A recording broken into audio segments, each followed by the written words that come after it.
Hi, I'm Tim. Welcome to our channel and thanks for logging on. If you enjoy these videos, do me a favor and subscribe to our YouTube channel right here at Watchbox Reviews. I would really appreciate it, and I promise you I will update daily. If you like this watch, you can purchase it on our website, thewatchbox.com. Today we are discussing the 2016 version of a watch that debuted in 2011 at Basel. This is the Patek Philippe 5170R-010, a combination of a matte black dial with rose gold, applied Breguet numerals, leaf hands, and a gorgeous red gold case. It wears easily on my 16 centimeter circumference wrist. The timepiece is smaller than the oversized by Patek standard 5070, measuring 39.4 millimeters across the round of the case. You can see this timepiece at only 47.3 millimeters lug-to-lug is ideal for a smaller wrist. I would recommend it for wrists as small as 13.5 centimeters circumference, and it's slim too. The watch measures only 11.1 millimeters thick, but with the sloped conical profile of the bezel, you will find that even though it's not an ultra thin, it will slide underneath any jacket and dress sleeve beneath. Between the lugs, the watch actually has a broad stance. I was surprised to measure 21 millimeters, which gives the watch a modern presence on the wrist, in spite of the fact that it's not an oversized reference. A broad lug spacing gives it a chunky and planted appearance. Wrist presence in spades, partly due to the red coloration of the case. This is not pink or rose gold. This is red, and we'll get close to it in a moment. You will note that the strap features Patek Philippe's convenient pull-tab spring bars, so you can easily change the shoes, or if you wish, simply clean closely between the lugs. A full red gold Patek Philippe Calatrava Cross filigree buckle on top of a single fold, fully finished deployant on the inside, allowing absolute security on the wrist and insurance against droppage while donning or removing at bedside. You will note a very, very dark brown rectangular scale alligator leather strap with a monotone stitch. You will note folded edge and more calfskin in a more natural color on the underside. The timepiece features a wonderfully slim profile when viewed in relief against my baseboard. You will note there are only a few but strong character lines about the flanks.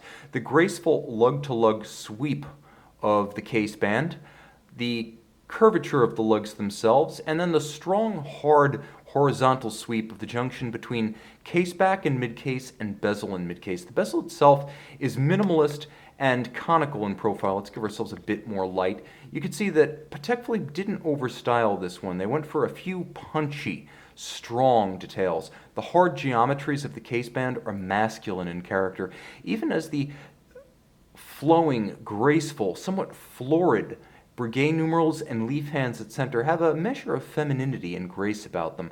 The white on matte black printing is very high legibility, high contrast, easy to receive visually, but also historically inspired, as you'll note, vintage railroad style calibration outboard and miniature railroad scales for constant seconds, as well as chronograph minutes. I may as well start everything up here, wind the watch for your viewing pleasure.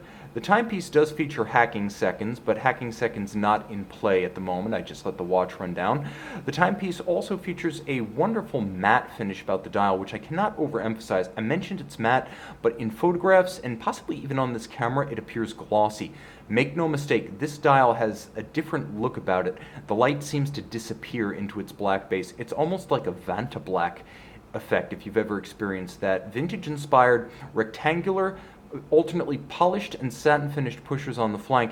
It's the case back proper that is the highlight of the watch. This is caliber 29-535. 29 bigger than the previous caliber CH27 because this is 29 millimeters across and that was 27. You get all of the modern standards from Patek. You get the gyro max balance, you get the Breguet overcoil hairspring, you get a 4 hertz 8 beat per second beat rate rather than the old 2.5 hertz, 18,000 vibration beat per hour rate of the CH27. So it's a high beat escapement, but unlike a lot of the current chronographs, Patek took one step back. In contrast to the 5960s or the Nautilus chronograph or the 5990, you will find this is an actual metal hairspring with an overcoil profile. Patek reserves its highest grade ferrous hairsprings for its Grand Complications and its 5170s. A lateral clutch with a column wheel. You can see the entirety of the system operating, and I will show you that. The reason you want a lateral clutch and a column wheel is because it is a system that keeps absolutely no secrets, and you'll note the watch features instantaneous jumping minutes, and there's a rack and snail system that works almost in reverse of what you'll find on a minute repeater. You can see just beneath my thumb, it's going to jump instantaneously, just like that, jumping instantaneously. You'll see its serrated edge and its pawl system. It is beautifully finished. Let's go back to that idea of a lateral clutch and a column wheel. You can see all of the levers and horns of the system interacting with the black polished cap of the column wheel. You can see the lateral clutch moving into and out of contact with the chronograph center wheel. You can see the driving wheel of the lateral clutch running off the fourth wheel of the going train. And so when I can recenter everything. You'll note the hammers falling on the heart cams. This is a movement that leaves nothing to the imagination, allows you to enjoy visually with your loop or even the naked eye to your heart's content. That's why a lateral clutch, column wheel, manual wind chronograph remains Patek's choice for its flagships. Now, I mentioned modern standards, and yes, you get the high beat balance. Yes, you get the fully jeweled lateral clutch. And yes, you get a 65-hour power reserve and hacking seconds. All features not available in the prior and much loved 5070. Sometimes when the times change, good things come with changes. It's always tough to give up the classics, and the 5070 lives forever, as does the 5970. But the 5170 has its own bag of tricks and finish to the same standards we've always known and loved in Plan-les-Ouates, Geneva. You can see the latest from Patek Philippe, the 5170R-010, black with rose gold, on the watch box.